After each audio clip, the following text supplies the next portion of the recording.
Jesus' name we pray. Amen. In Jesus' mighty name we pray. Amen. Most righteous, most excellent, everlasting Father, we thank you for the privilege that you have given unto us to see the light of the day. We thank you, Father, for giving us the breath of life. We thank you, Lord, God Almighty, for counting us worthy to be numbered among the living souls. There are so many water that the ground has swallowed. Even this year. Well, Father, Lord, we thank you. Thank you, Lord. Because we know it's not by our power. And it is not by our might. But by your grace and your mercy. Therefore, we say thank you. We appreciate you, Lord. We are so grateful unto you. For you are God. We thank you, Father, for your mercy endures forever. We thank you for your love over us that is from everlasting to everlasting. Father, accept our thanks and our praises in Jesus' name. Amen. This is the day that you have made. And by your grace, we shall rejoice and be glad in it. Lord, as we continue in this service, we implore you to take over. Amen. And let all the glory, hallelujah, and the power, hallelujah, and the honor, hallelujah, and the adoration, hallelujah, be unto you. Amen. You only, forever and ever. Amen. For in Jesus Christ's name we pray. Amen. I want somebody to clap for Jesus as well. God bless you. I'm happy to see you. And I pray to God that by the grace of God, none of us shall be missing. Amen. In Jesus' name. Amen. The calamities of the end of the year will not take us away. Amen. In Jesus' name. Amen. The tragedy that struck the last month of the year will not locate us. Amen. In the mighty name of Jesus. Amen. We know that this is the last month of the year. And in a few weeks' time, this year will come to an end. Amen. Hallelujah. Hallelujah. And when we shall say Happy New Year, I thank God because I know that I will see you. Amen. I thank God because I know that you will see me. Amen. I thank God because I know there shall be no loss of life. Amen. In the mighty name of Jesus. Amen. But we need to pray. We need to pray. So that was why my message for today to you by the grace of God is themed the power of prayer. Hallelujah. Hallelujah. We need nothing more than prayer at this time of the year. You see what happens everywhere, especially this year. Every end of the year, the statistics shows that so many lives are lost. Some of them are lost as a result of sacrifices. People sacrifice people's life. Some are lost as a result of too much of happiness. That, oh, I made it to the last month of the year. A lot of people drive and drunk. And so many things like that. You know. This happens every year. But this particular year is very unprecedented. Or let me say unprecedented. This is a year whereby so many people die in one nation that all the people that die in every nation combine together. This is a year that lives are being lost like nobody's business. And that is why we need to pray. What is prayer? According to Wikipedia, it defines prayer as an invocation, to invoke or act that seeks to activate a rapport with an object of worship through deliberate communication. I repeat, an invocation or act that seeks to activate a rapport with an object of worship through deliberate communication.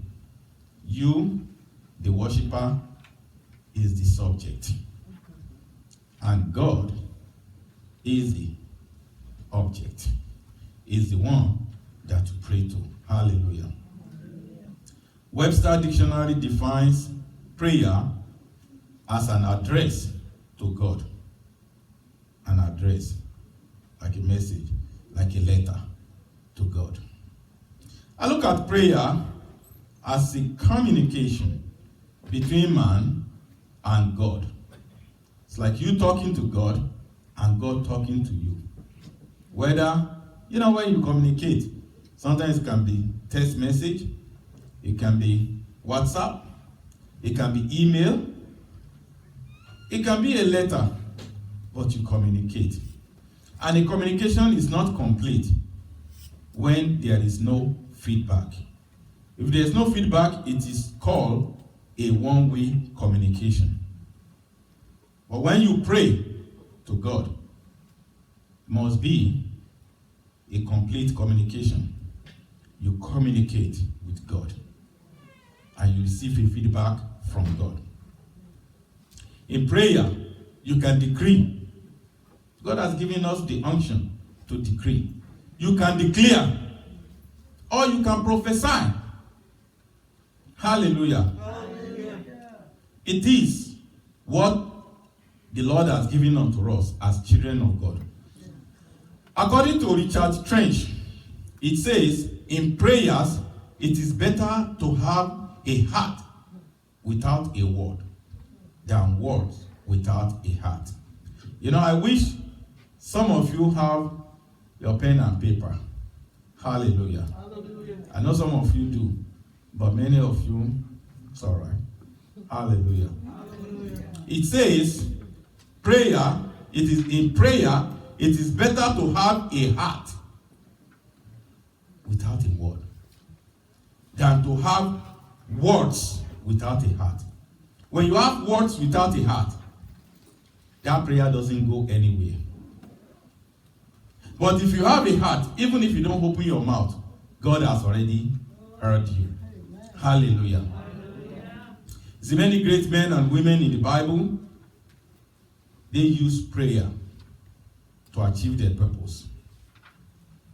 People like Moses, people like Joshua, people like Elijah, people like Elisha, people like Jeremiah, people like Daniel, even our Lord and Savior Jesus Christ. All of them uses prayer to achieve their purpose.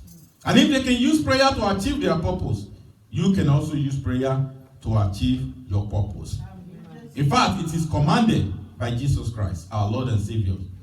He commanded us to pray without ceasing. Commanded us to pray without what? Ceasing. Jesus Christ commanded us that we should pray. We should not worry, but we should pray. Hallelujah. Hallelujah. There are so many things that we're supposed to pray about that we worry about.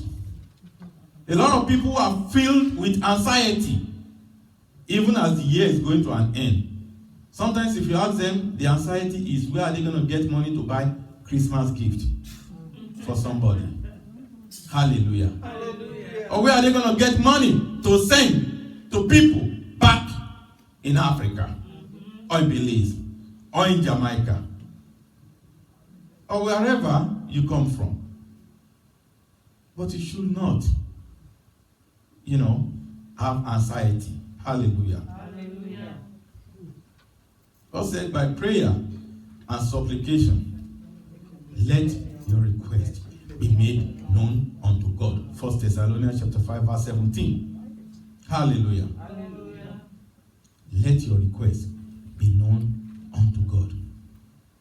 Don't worry about anything. Hallelujah. Hallelujah. In fact, Jesus Christ said in John chapter 16, verse 24, that many of us that thought we have prayed enough. He said, we have not prayed enough. He said, until now, you have not asked. Until now, you have not asked. Ask. Ask. Keep asking until you know that your joy is full. Until you know that you have no need of anything anymore. Until you know that you have completed your assignment on earth. But until then, keep asking. Hallelujah. Hallelujah. Ask.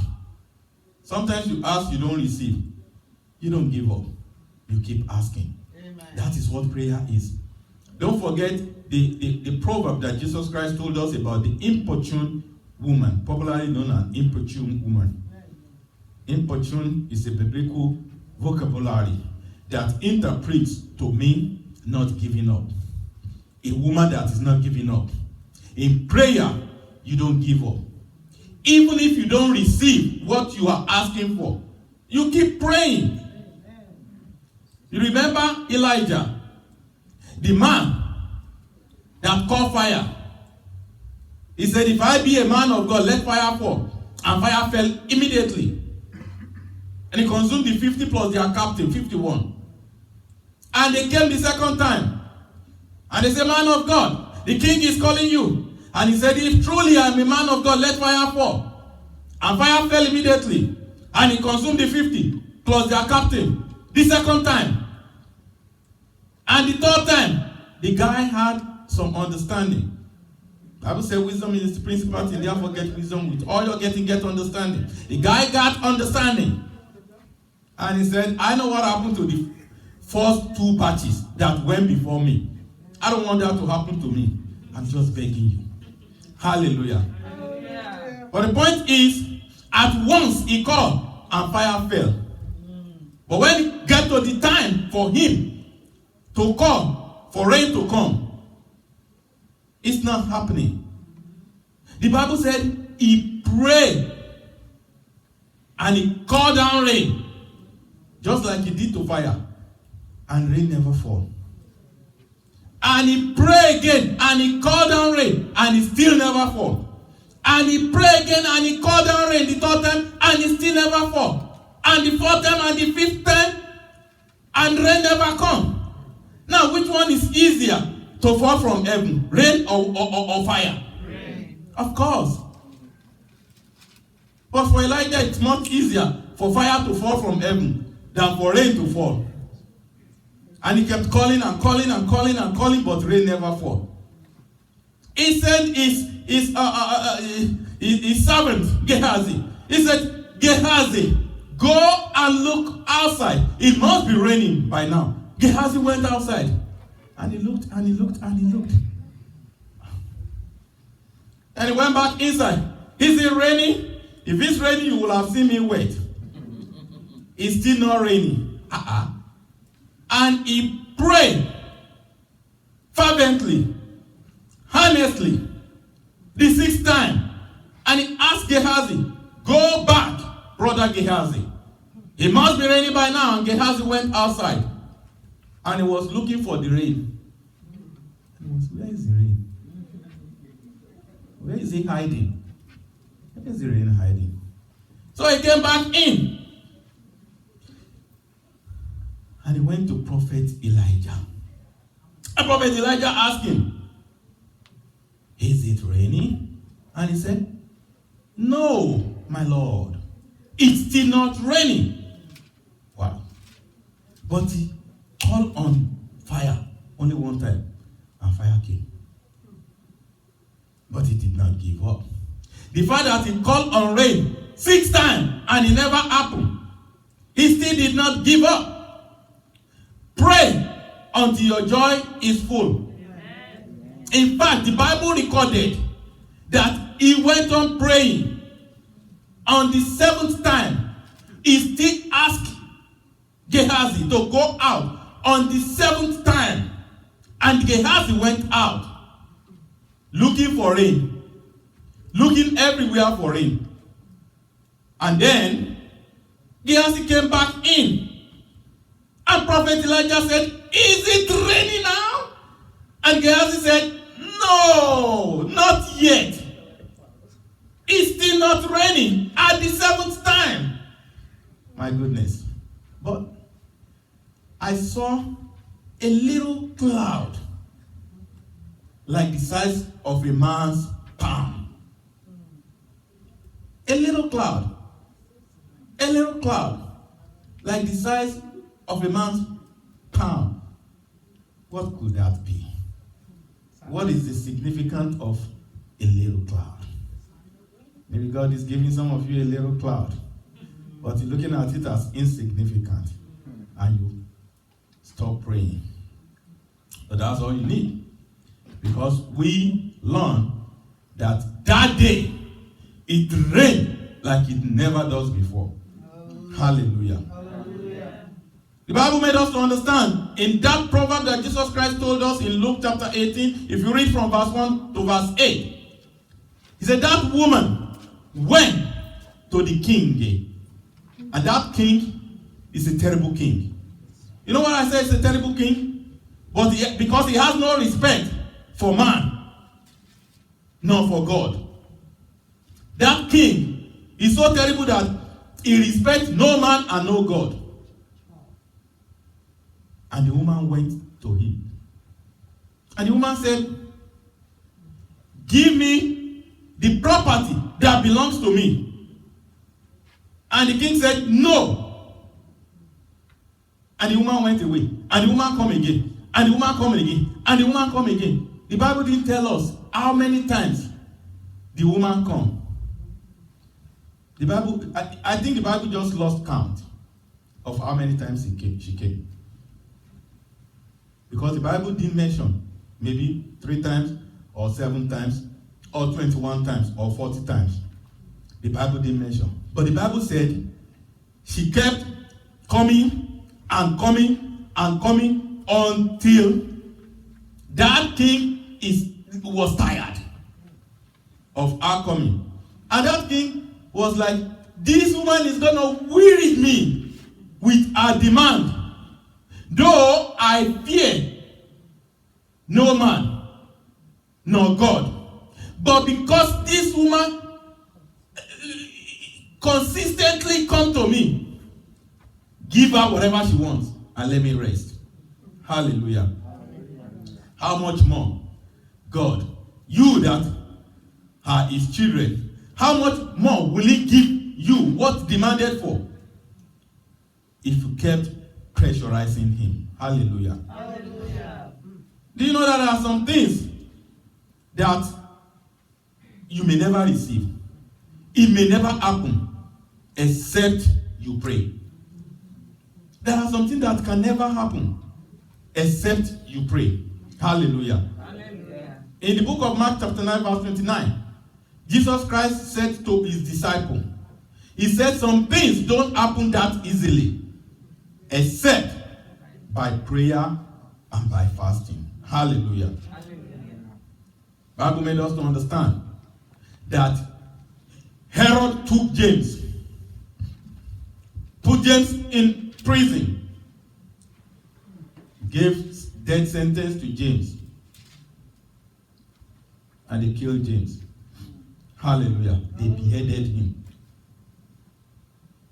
Just like he took John the Baptist, put him in jail,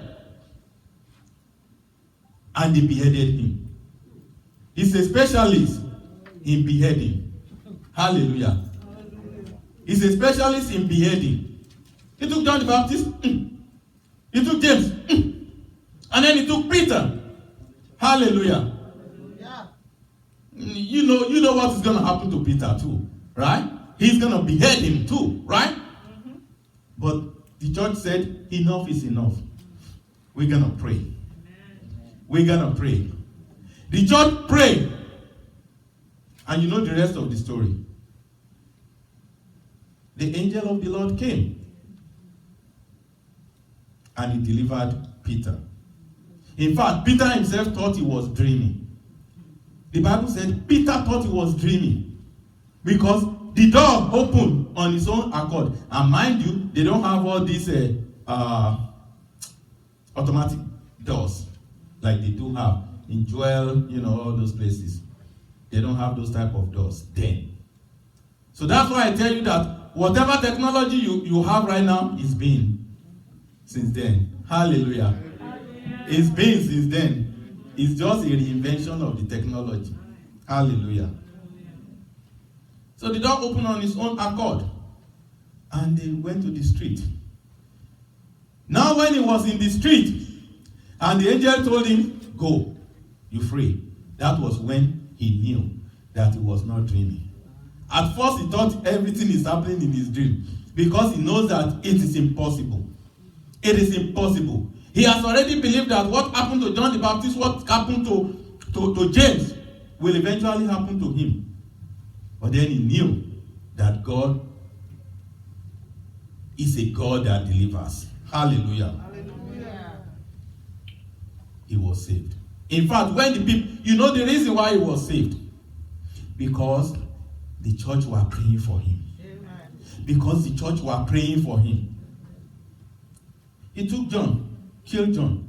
He took James, killed James. Now he took Peter. The church said we got to do something. And the weapon that God gave church, the weapon that God gave us as Christians is the power to pray. Hallelujah.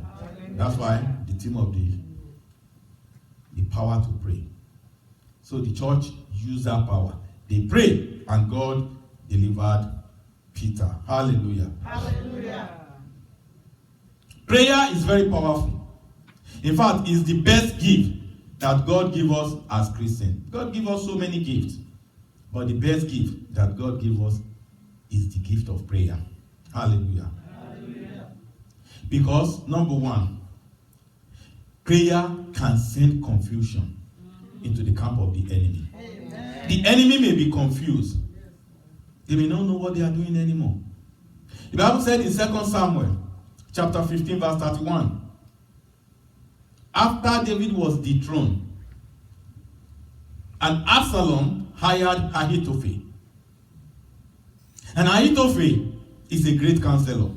In fact, the Bible recorded that when Ahithophel gave you counsel, it's like God himself giving you counsel.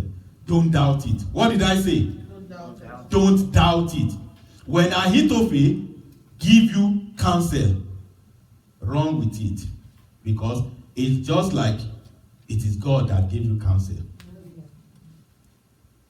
In fact, it's almost as good to go to Ahithophel. Ahithophel, what should I do? It's as good as to go to God. If you think God is tarrying, God is wasting time in answering you, just go to Ahithophel. Whatever Ahithophel tell you, do it. But you know what? When David heard that Absalom, his enemy, his son that became his enemy, has hired Ahithophel, and he knew the potency of the counsel of Ahithophel, David knew that there's only one thing that he can do to destroy it. The power of prayer. Ahithophel may have so much power, but David had power that God gave. That's the power of prayer. And David prayed a simple prayer that day. David said, "Oh Lord, turn the counsel of Ahithophel into foolishness." That is the only prayer. Turn the counsel of Ahithophel into foolish prayer. Hallelujah. Hallelujah. And you know what happened? Ahithophel gave counsel. Truly. But the people that is giving counsel to, they thought it's a foolish counsel. If they have taken the counsel of Ahithophel, David would have been a dead man. But you see, God sent confusion into their camp. And the person they should have taken his counsel, they rejected his counsel. They think it's a foolish counsel. Just like David has prayed, oh Lord, turn the counsel of Ahithophel into foolishness. And I pray today that all those people that are ganging up against you, God will turn their counsel into foolishness. Amen. In the mighty name of Jesus. Amen. Let me tell you something. Richard Trench, he said, the prayer that brings results in most cases is one sentence prayer. Hallelujah. Hallelujah. You can pray for 1 hour. It might be the first sentence of your prayer that will bring result. So the rest of the prayer, Richard Trench is the author of 1 minute prayer. 1 minute prayer. He believes that it's not the abundance of prayer. He believes that it's not how long the prayer is. He believes that it's not the quantity of prayer, but the quality of prayer. Hallelujah. And when you look at all these prayers, look at the prayer that David prayed. He said, oh Lord, turn the counsel of Ahithophel into foolishness. And it's done. Hallelujah. Hallelujah. Peter said, gold and silver I have none, but that which I have I give unto you. Rise up and that is it. Jesus Christ said, oh Lord, I thank you because you hear me always. But for these people that are around me to know that I'm from you, Lazarus, arise. And it's done. All this prayer, none of them is up to 1 minute. Hallelujah. Hallelujah. That's why Richard Trench says that it is not the quantity but the quality. May God help us to pray quality prayers and not quantity prayers in Jesus' name. Amen. Number 2, prayer transforms life. It transforms life. You know what that means? It changes destiny. Prayer can change destiny. You all know the story of Jabez. J-A-B-E-Z. In 1 Chronicles chapter 4 from verse 9 to verse 10. In fact, when I was reading there, I see that they put verse 9 to verse 10 and they put verse 10 to verse 9. Hallelujah. Hallelujah. You know, Jabez.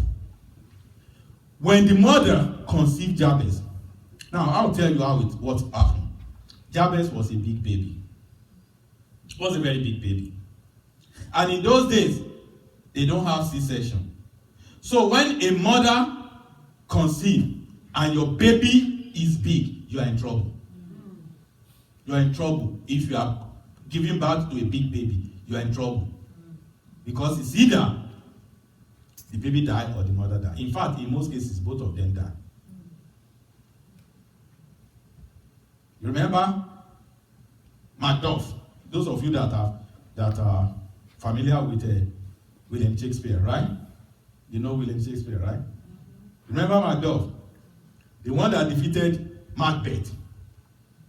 Macbeth was embedded with serious power that no human being can ever defeat him. He has some witches that are working for him. Seriously, some witches. And they fight with sword in those days. And he doesn't even have to think about it because he knows that anytime he goes to war, he must come back. That's what they told him. And every time he goes to war, even if you are 1,000 upon him, your sword can never touch him. Even if all of you, 1,000, try to get him, you can never touch him. He will kill all of them. But there was a boy, a young man called Macduff, who was a big baby. And when the mother was giving birth to him, he can come out from the cavity. So they have to kill the mother to bring out the baby from the belly. They did C-section. Hallelujah. They did C-section in those days. And the mother died. So, because Macduff does not come out like every other child come out. And don't you know that every child that is born with C-section, fetish power don't have power over them. You know that? If a child is born with C-section, there's nothing you can do. You can try, but you can harm them. Hallelujah. So they brought Macduff, and when Macduff faced Macbeth, that nobody can kill, his sword entered Macbeth. And as Macbeth was dying, Macbeth was like, "What? I thought he consulted the witches. I thought you guys said nobody can ever kill me." They said, people that is born of women, that come out of women in the normal way. But the guy that killed you didn't come out of women. He was taken out from the belly. Hallelujah. Hallelujah. So Jabez was really big, just like Benjamin. Hallelujah. Hallelujah. He was really big like Benjamin. Do you know Benjamin? Yeah.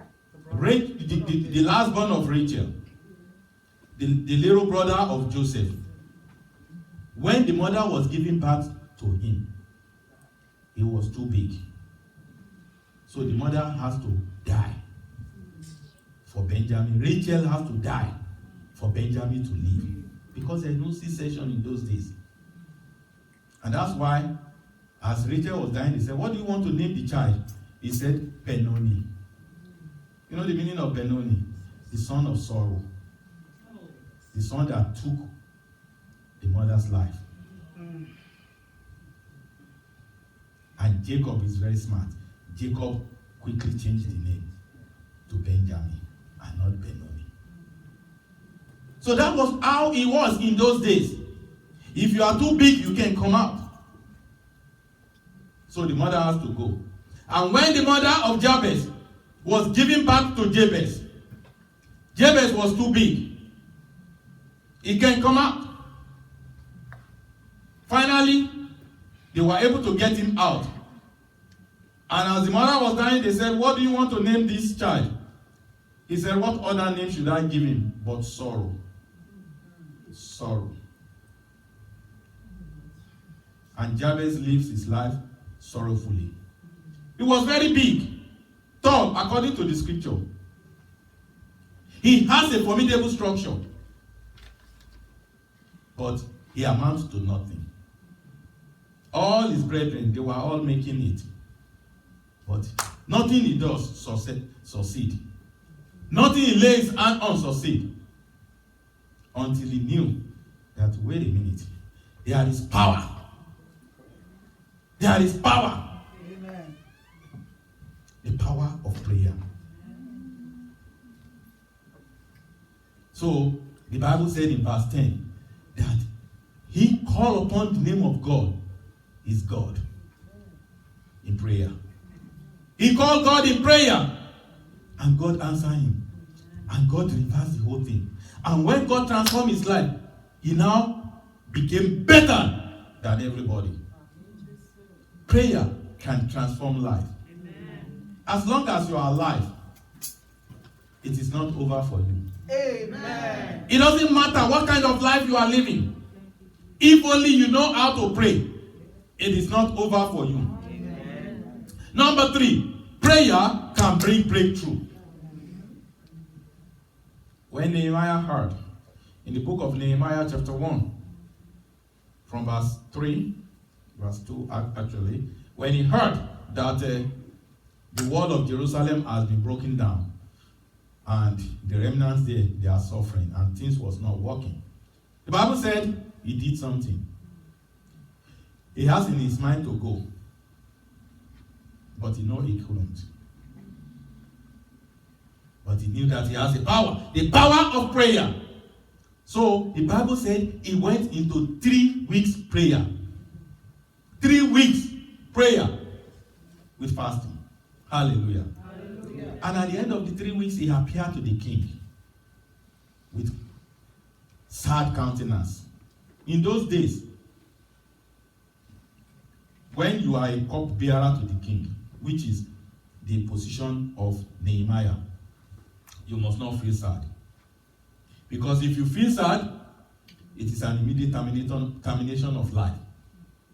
Even if something is worrying you, you must pretend. You must pretend that you are happy.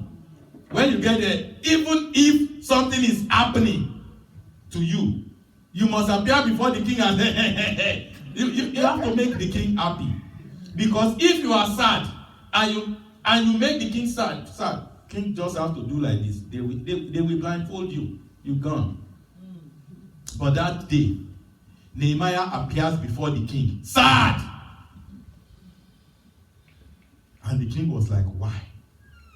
You know, this is against the law. You shouldn't appear sad before me. Nehemiah said, why shouldn't I appear sad before you? You know why? Because he has prayed. Amen. Hallelujah. Hallelujah. He has prayed. Prayer makes impossibility possible. Amen. So the king said, instead of the king telling them to bundle him and blindfold him, the king said, what do you want? What will make you happy? Because I don't want you to be sad. And he gave the king his requisition. I want this, I want this. If you want me to be happy, give me this, give me this, give me this, give me that. And the king gave him everything that he wants. He received blessing instead of curses. Prayer brings breakthrough. There's power in prayer. Hallelujah. Hallelujah. Prayer makes you to bypass protocol. Hallelujah. Hallelujah. If this is the normal way that people do things before it happens, prayer can make you go in the abnormal way for it to happen. With prayer, you can get to America without a visa. Hallelujah. I'm not kidding. I say I am not kidding. I know of a guy that came to this country without a visa. His name is Matthew. My wife knows him.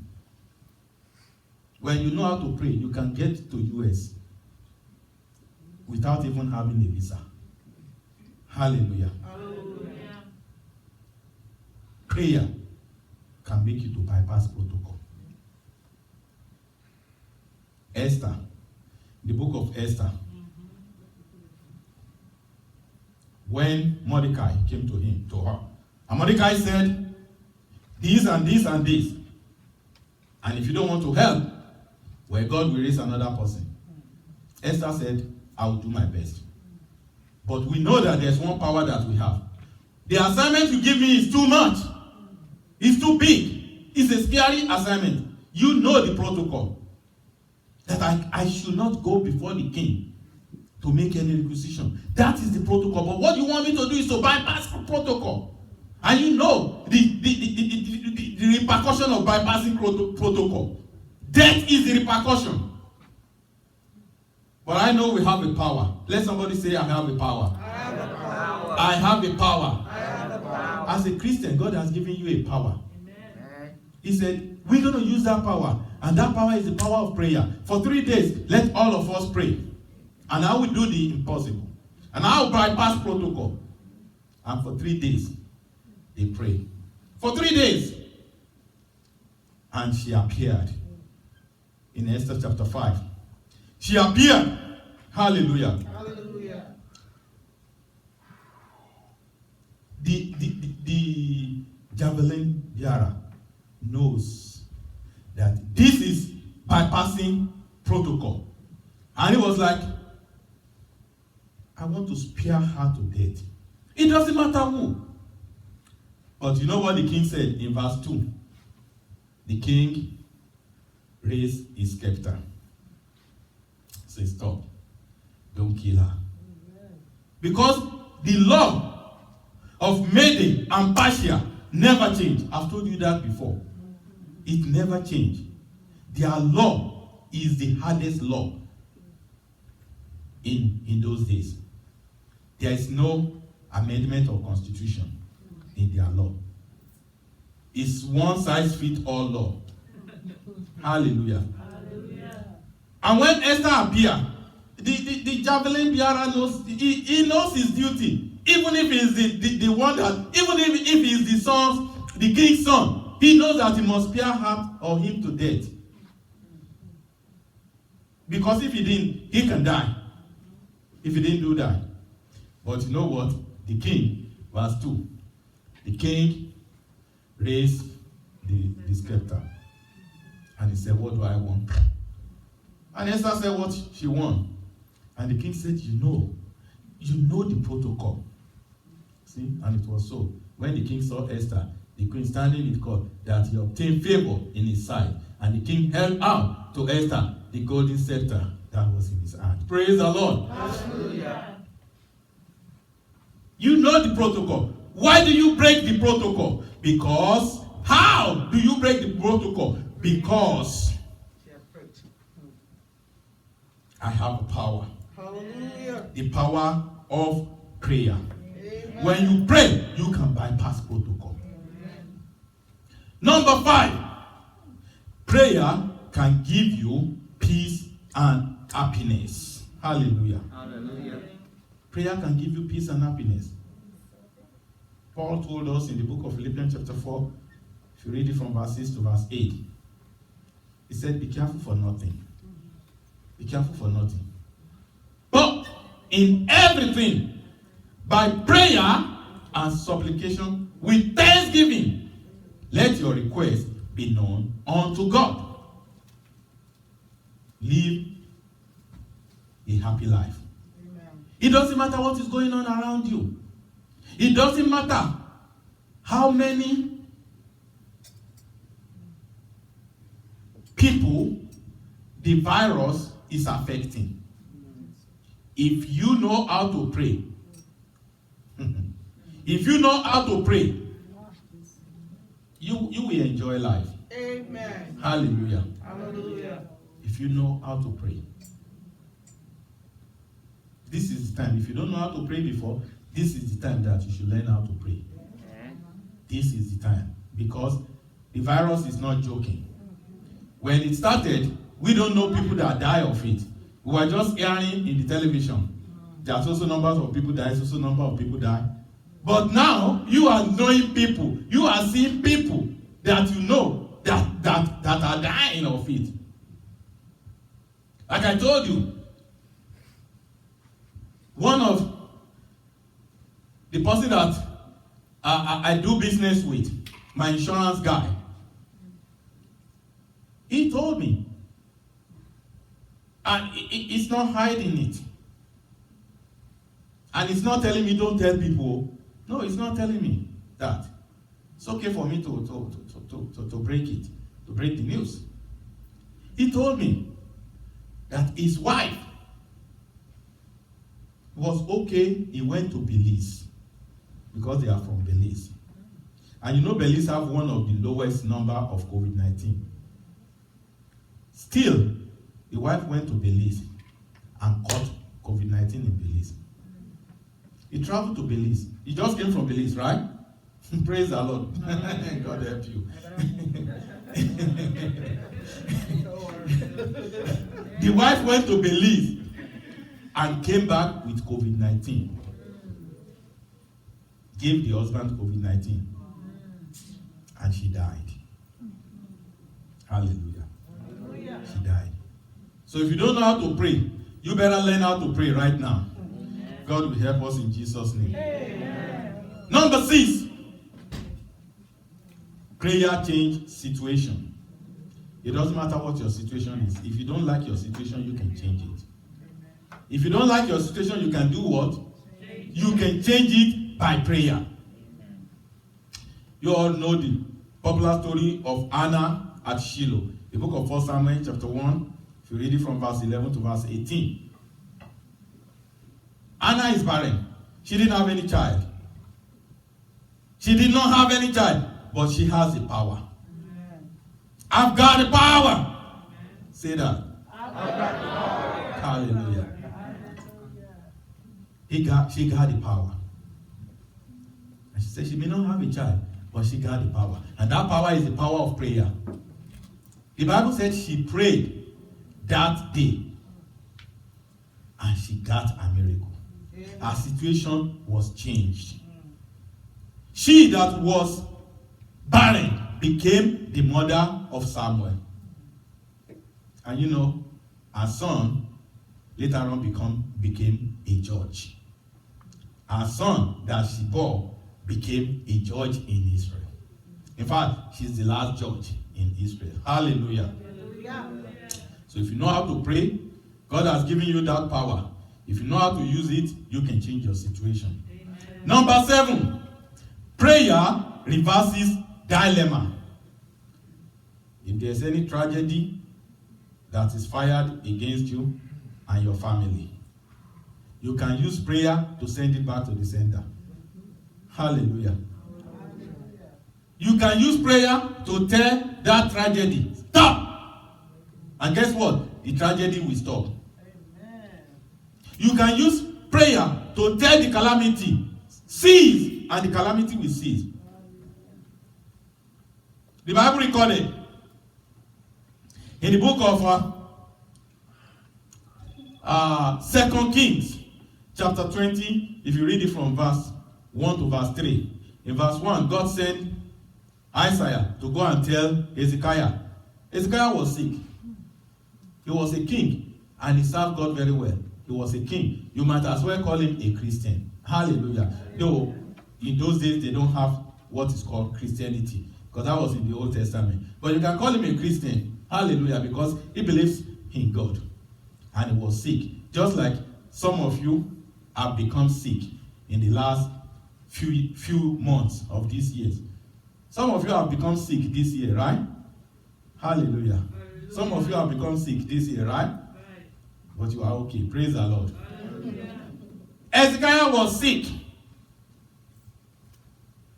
And God sent Isaiah to him. God said, tell Hezekiah, put your house together, because you're not going to make it. Put your house together, because you're going to die. And Hezekiah said, not me. He said, I'm not ready to die. I don't care what Isaiah said. Because I've got the power. Amen. Hallelujah. I've got the power.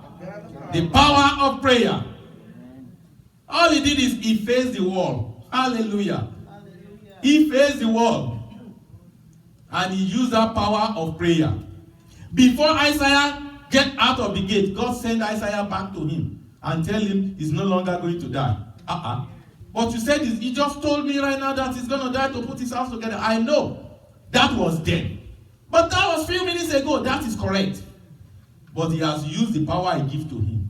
The power of prayer to change the situation. Hallelujah. Hallelujah. He has reversed dilemma. You can reverse dilemma if you have the power to pray. Prayer, number 8, reveals God's will. Prayer reveals God's will. When Abraham sent his servant to go and look for a wife for his son, what did the servant did? He prayed. In Genesis chapter 24, if you read it from verse 10 to verse 14. He prayed. He asked for God's speed. He said God should give him speed so that he will be able to accomplish the purpose for which assignment the master gave to him. Hallelujah. Hallelujah. So if you are a woman looking for a husband, if you know how to pray very well, God will give you his will. Sometimes you saw the will of God, but you don't recognize it, or sometimes people reject it and say, I reject that. Even though it's the will of God, because sometimes it's not always, the will of God is not always what you like. Hallelujah. Hallelujah. But it's the will of God. Remember that woman that I told you about? The woman that prayed. And the pastor said that she's gonna have a baby. She's gonna have a husband within 1 year. And 1 year came and passed, and she never had a husband. The second year, the same time. The third year, the same thing. And the pastor said, "What is going on? Does it mean that people doesn't come to you?" She said, "Not that people doesn't come to me. There is this brother that has been bothering me, telling me that he's the will of God for me, but he's not my stuff." The pastor said, why?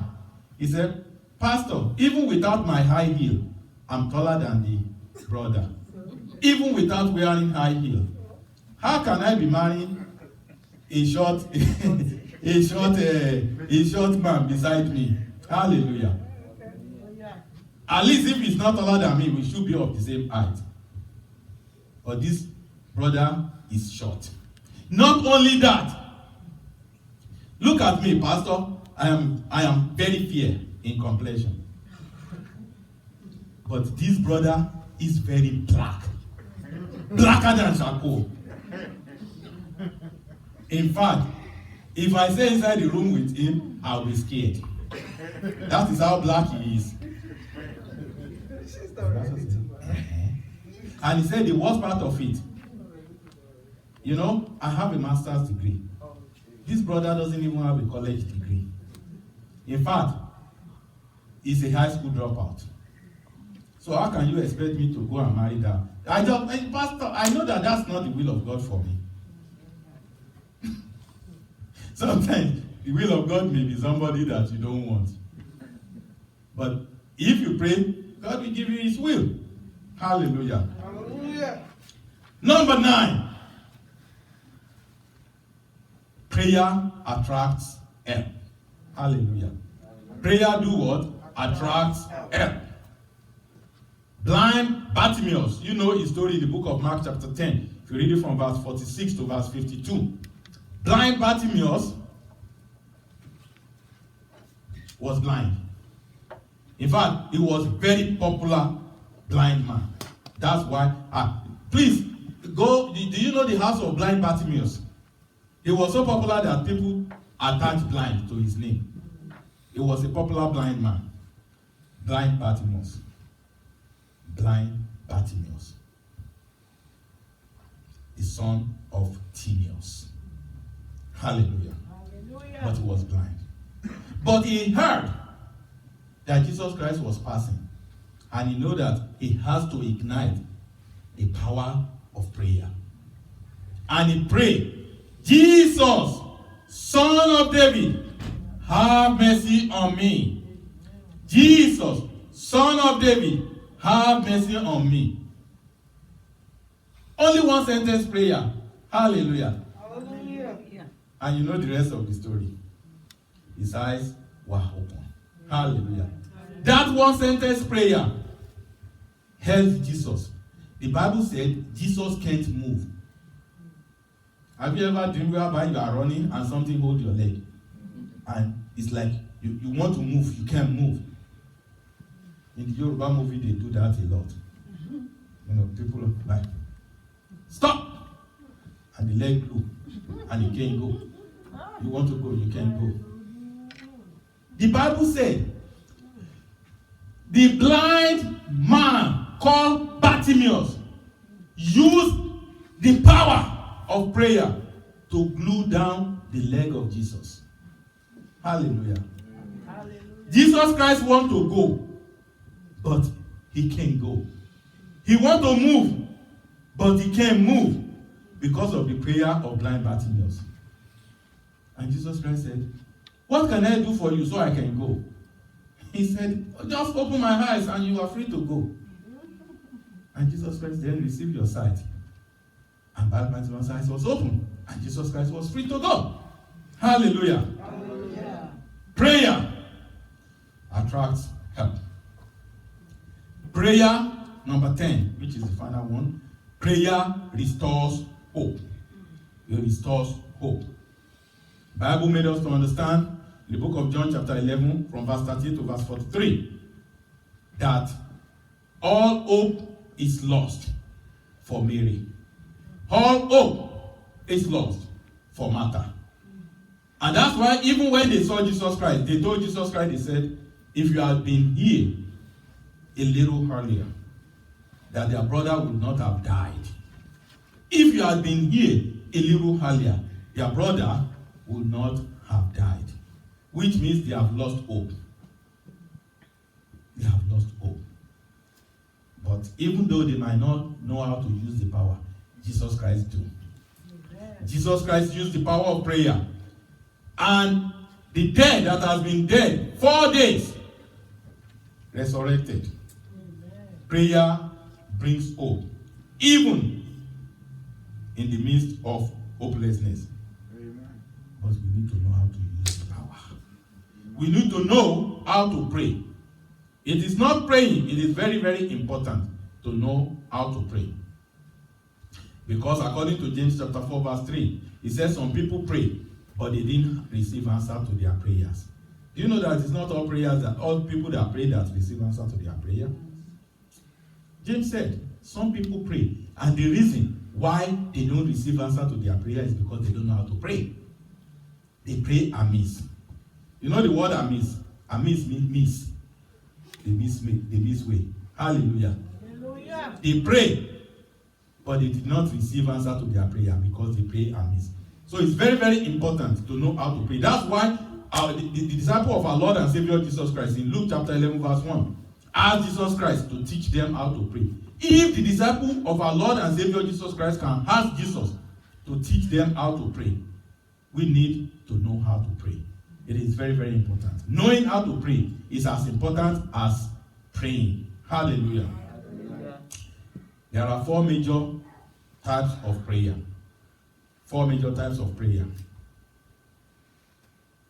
And I know that our time is a little bit fast spent, but we'll conclude very soon. Hallelujah. 4 major types of prayer. Number 1 is adoration. Prayer of adoration, that is like thanksgiving, giving thanks to God. You can just pray, and everything that you pray can just be just praising the Lord, giving thanks and adoration. That might be all the prayers. Number 2, prayer of supplication. That is when you are petitioning God, asking God for one thing or the other. And that one is very, very common. Number 3 is the prayer of contrition. That is when you repented and you are asking God for forgiveness of sin. And number 4 is the prayer of intercession. That's when you are standing in gap for other people. When you look at the Lord's Prayer encompassed all these 4 branches of prayer: adoration, supplication, contrition, and intercession. These 4 branches of prayer were, incorporated in the Lord's Prayer that Jesus Christ gave us. For God to answer your prayer, you must have these 3 things, and I'm going to rush it. Number 1 is love. Love. And that you can see in the book of Matthew chapter 5, verse 24. He said, if you bring your offering to the altar and you remember that you are still fighting with somebody, he said, you should go back and settle with that person. Have love. Love one another if you want your prayer to be answered. Number 2, faith. Hebrews chapter 11 verse 6. If you don't have faith, you are just praying amiss. If you don't have faith, your prayers cannot be answered. Because when you come to God, you must believe that He is. And He is a rewarder of those that diligently seek Him. Number 3, you must live in holiness and righteousness. As we heard in John chapter 9, verse 31, that the prayer of sinners, God don't hear. The prayers of sinners, God don't hear. If you practice all these things, God will hear your prayers. Amen. Because He has given you the power to pray. And prayer works. Hallelujah. What did I say? Prayer works. I'm going to end this by telling you a story. And the story that I'm going to tell you is my own personal story. After I completed my education and I migrated to Las Vegas from Los Angeles, I was staying with a friend. Hallelujah. Hallelujah. And I got there in mid-November. And by mid-December, I still haven't gotten a job. So my friend, you know, if you are living with somebody you don't have a job, sometimes it became a burden to them. I try as much as possible not to become a burden because I have some money with me, but I still become a burden. So one day, he called me. He said, Christmas is in 2 weeks, and that his wife's children are coming from Florida to stay with them, and the house is too little for all of them. So he said, he gave me 2 weeks to find my way. I didn't have a job. How can I find my way when I don't even have an income? I said, okay. That day, I prayed to God. Prayer works. I prayed to God and I left. I don't know where. I took my car. I have a car. I brought a car from Los Angeles. So I took my car, my Volvo. I was driving Volvo 740 GLE then. So I took my car and I drove. I was driving around. Then I got to this hotel, casino. They call it Sam's Town. Not Sam's Club. Not Sam's Club. Sam's Town Hotel and Gambling Hall. When you need a job, you don't mind, even if it's a gambling hall, right? So I got a job. I went there that same day. They hired me the same day. Hallelujah. A problem that I have not solved for 30 days, solved in 1 day. I got a job. Now, what about accommodation? So while they were introducing me to people, I met a guy there. He's an African. You know, in Las Vegas, there's not so many blacks, you know. So when I saw this black guy, I'm happy that at least I saw somebody that looks like me. So he was happy too to see a black guy. So we greet ourselves. He was from Liberia. His name is Phyllis Toy. He said, how are you? Where are you from? I said, I'm from Nigeria.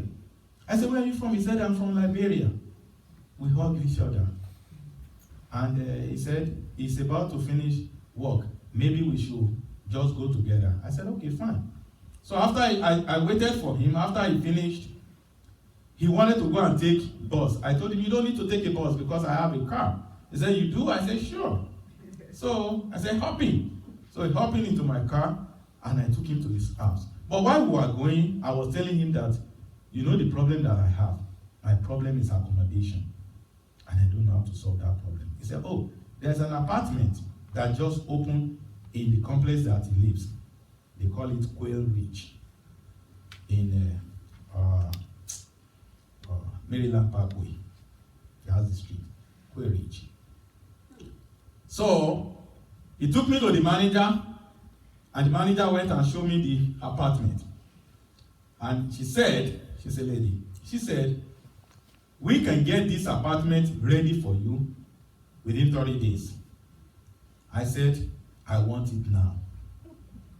He said, but somebody just moved out. Everything, we still need to clean the floor, we still need to paint it, we still need to do some adjustments. I said, I want it now. Forget about it. He said, but we need to fix. I said, fix it on me. Fix it on me. That's how I got that apartment. He said, okay, if that's what you want, sign this list, sign this list. I signed every list, they checked everything is fine. So they gave me the key. I was very happy. When I got home that day, I went to my friend and I told my friend, I said, well, you know, you told me in the morning that you gave me 2 weeks to move this and that, blah, blah, blah. I said, well, I just wanted to let you know that I'm moving out tomorrow. He said, who are you moving with? I said, nobody. Who are you going to? I said, my apartment.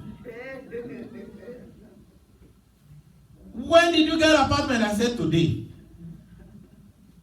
Oh, you're going to get an apartment without a job. I said, I got a job. When did you get a job? I said, today.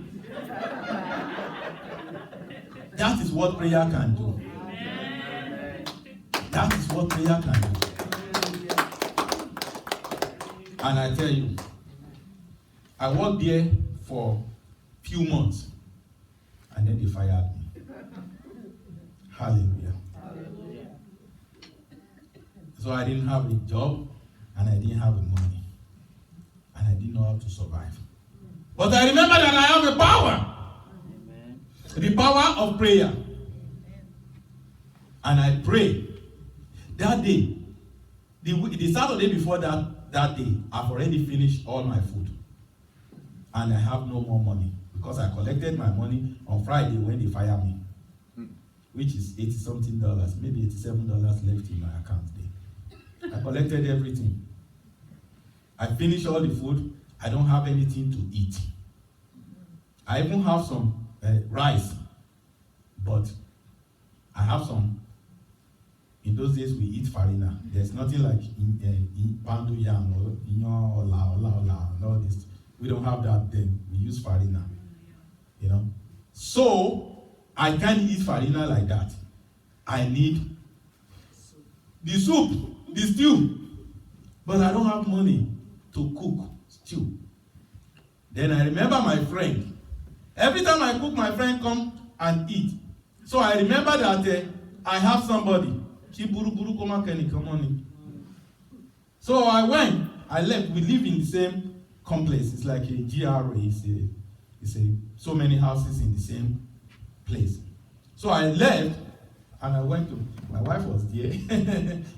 So I went to his complex and I called him. He picked up the phone. And I told him that I'm coming to your apartment. And he said, to do what? I said, I don't have any food. So I want to come over there. I'm hungry. I want to come over there and eat something. Because I'm really hungry. So he dropped the phone. I called him again. He didn't pick up. I called him again. I said, okay. So when I got over there, I knocked his door. He did not open. I knocked again. He did not open. I knocked the door. Several times, I almost break down the door. But it did not open. But I was hearing him chuckling inside. I was hearing him chuckling inside. So I lose hope. And I said, God, I'm hungry. I'm really hungry. And I don't have money. Even if I have gari, I will have drink gari. But I don't have gari, I only have rice and farina. And you cannot eat those raw. Hallelujah. So I was coming, I left his house, his apartment. I was walking down underneath the trees, it's a lined tree, to my apartment.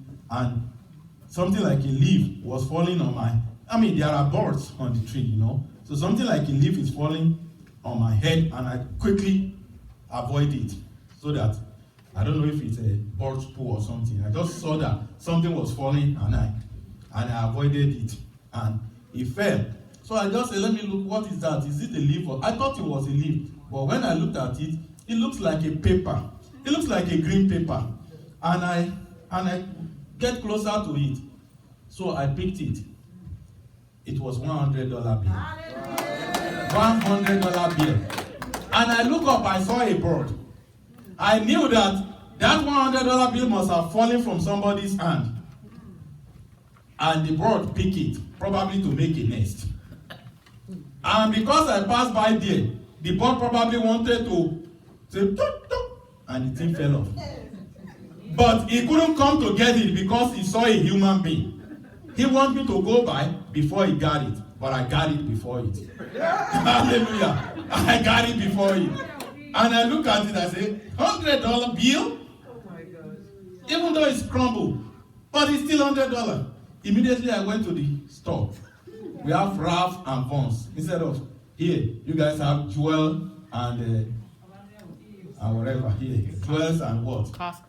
Costco, Jewel, and Mariano. But in those days, in the West Coast, we have Ralph and Vons. So I went to Ralph. So I bought meat. bought a lot of meat, I bought pepper, I bought everything, I bought oil, and I came home. I spent about $40. I still kept $60 change in my pocket. So I cooked. Now, listen to this. I cooked good stew. After I cooked good stew, I called my friend. He didn't pick up. So I left a message on his answering machine. I said, well, I'm not coming to ask you for food. I'm just trying to let you know that I've cooked. If you want, you can come and eat. So I dropped the phone. After a few minutes, he called me. So I picked up the phone and he asked me, you lying, you don't have money to cook, you lying. I said, whether you believe it or not, I cooked. And he said, I'm coming over there now. Are you sure you cooked those Nigerian stew that you used to cook? I said, yes, I did. He said, I'm coming there right now. But if you don't cook, if you just trick me, I'm going to be really mad with you. I said, that's up to you. So he came over and he saw food. And I give him, put some in plate for him, give him some cooked rice, put it in plastic, and he left. Yeah. Hallelujah. Hallelujah. What I want to let you know is that prayer works. Stand up and let us pray. Prayer is the key